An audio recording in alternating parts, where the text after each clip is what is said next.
Alright, is he here? He is here. Alright. Hump day! Mike. Guess what day it is? Guess what day it is? And we all know that Stoop Kid, once he gets situated with his pestilence, there we go, never leaves his stoop. Here we go.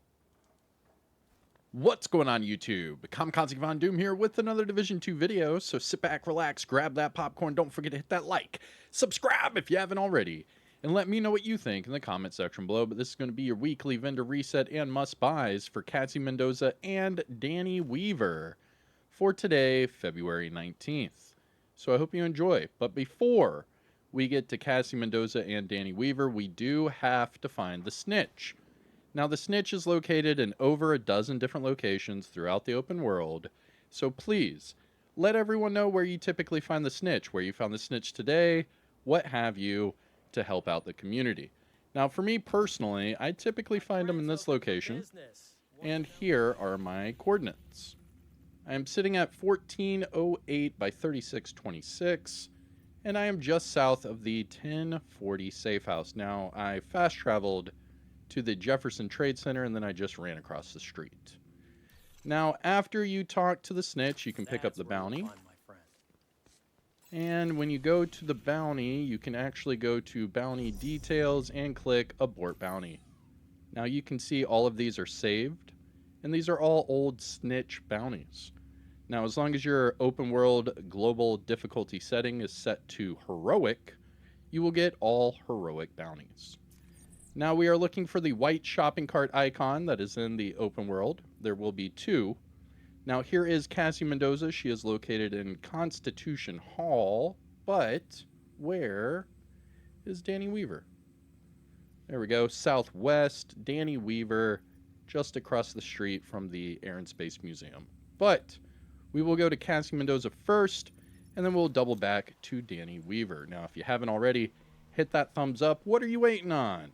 Support the channel and let me know what you think in the comment section below. Now we have to run over here to Cassie Mendoza. Come on with it. Run. There we go. Now, if you didn't already know, I'm probably live on Twitch right now. I am making an effort this year to try to show the Twitch community some love. So find me over there at Kamikazevondoom, and I'm probably live streaming right now. But for Cassie Mendoza, she's going to be located just down the street in the Pride area, where you see the big Pride flag, and then you'll see the families and all that reunited.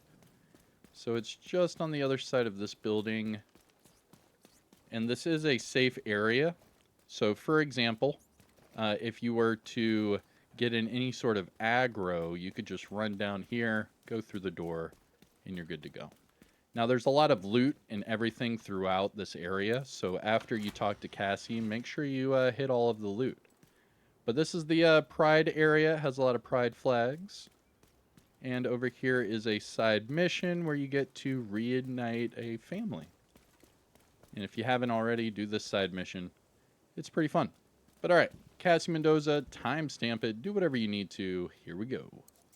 Great to see you. And starting with the named items, which does come with a disclaimer.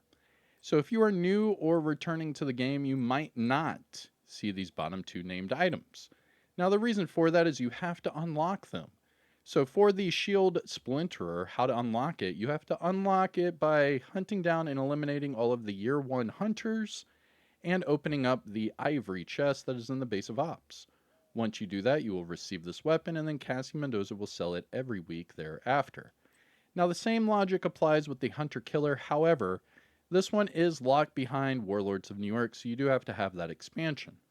But to get the Hunter-Killer chest piece, you have to hunt down and eliminate all of the Year 2 hunters, open up the off-white chest that is in the Haven settlement, and then you will receive this chest piece, and then Cassie Mendoza will sell it every week thereafter. So once you unlock these two items, she will sell them with different variants every week. Now, starting off at the top, we have the Boomstick. This is the named double barrel shotty with perfect pumped up. Now this one also comes with crit chance, but you can easily just change that to damage to targets at a cover. Moving on to the Punch Drunk, this is the named Douglas and Harding mask with that 20% headshot as an attribute. Now you could just change the health off for crit chance, go crit chance headshot, and then put a headshot mod on here, and then just optimize that weapon damage. Next up, we have the Shield Splinterer. This is the named F2000. Now, this one with Perfect Optimist and this week, Rate of Fire as an attribute. But the health damage is near max. The assault rifle damage is pretty high, to where you could just change the rate of fire to damage to targets at a cover, and you're already, 2 out of the 3 nearly maxed out. Pretty good. And finally, for the named items, we have the Hunter Killer chest piece. Now, this is the named Golden Gear chest with Perfect Intimidate, and the attributes this week, Armor Regeneration and Explosive Resistance.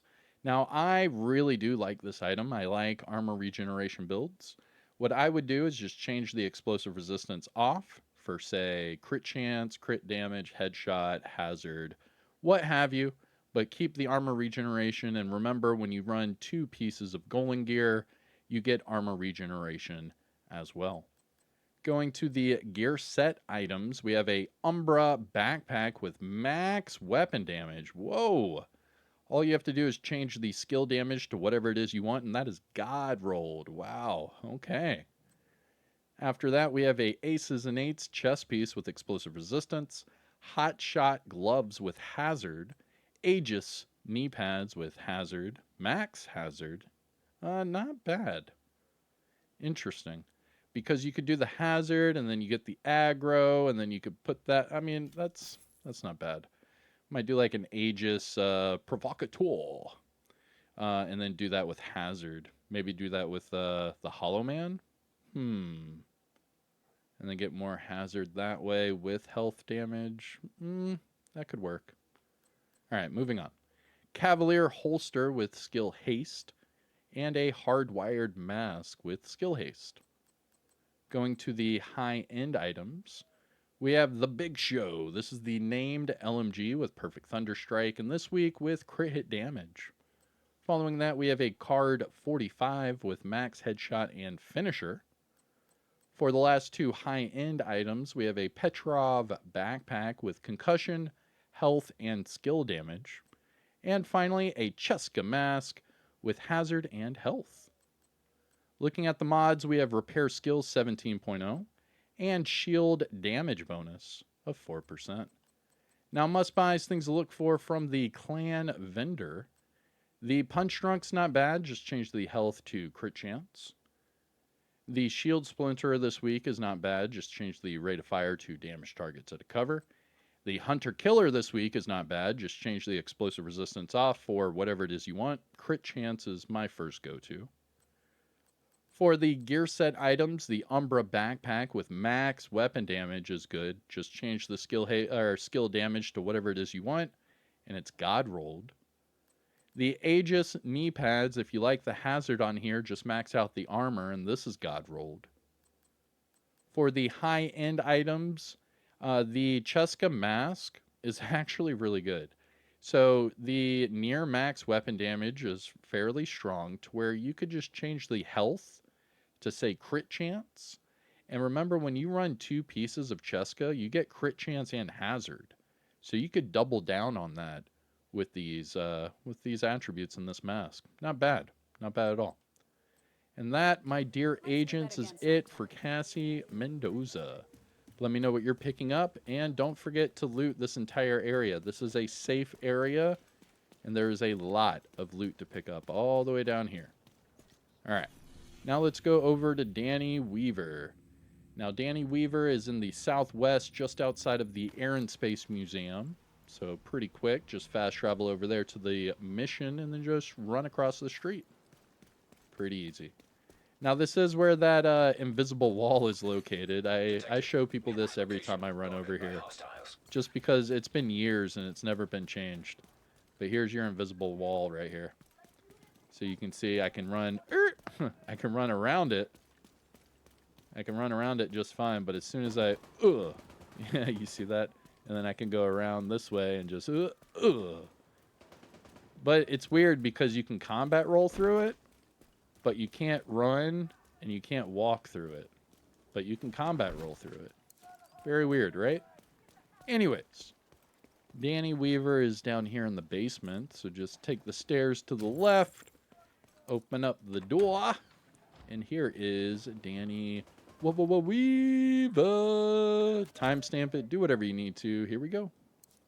You need to unload some 3 exotics. Yo, pick up your 3 exotics. What? Let's go. This is the biggest thing of the whole video. Yo, we get 3 exotics. Yo, and a named item. Yo, Danny Weaver is packing this week. No Diddy. But Danny Weaver is packing. Yo, let me know what you get from the exotics. Yo, pick up your 3 exotics right now. Holy moly. I just got the Pestilence God rolled. What? Oh my god. Ridgeway's Pride. And the waveform. Alright. The waveform's not bad, but the other 2. What? And the Rail Splitter. That's a PvP exclusive. Holy moly, man. We are packing today, baby. Yo, go to Danny Weaver right now, and then go to Cassie Mendoza. Do the opposite of what I just showed you. Pick up your exotics, and then go over to Cassie, alright? I'm Kamikazevondoom. Spread the word. Hit the like. Please support the channel. And I'll see you in the next one, alright? Take care of yourself, and peace out. Yo, 3 exotics. And a named PvP exclusive. That's crazy. That's crazy. Hey, man. Good times. Good times.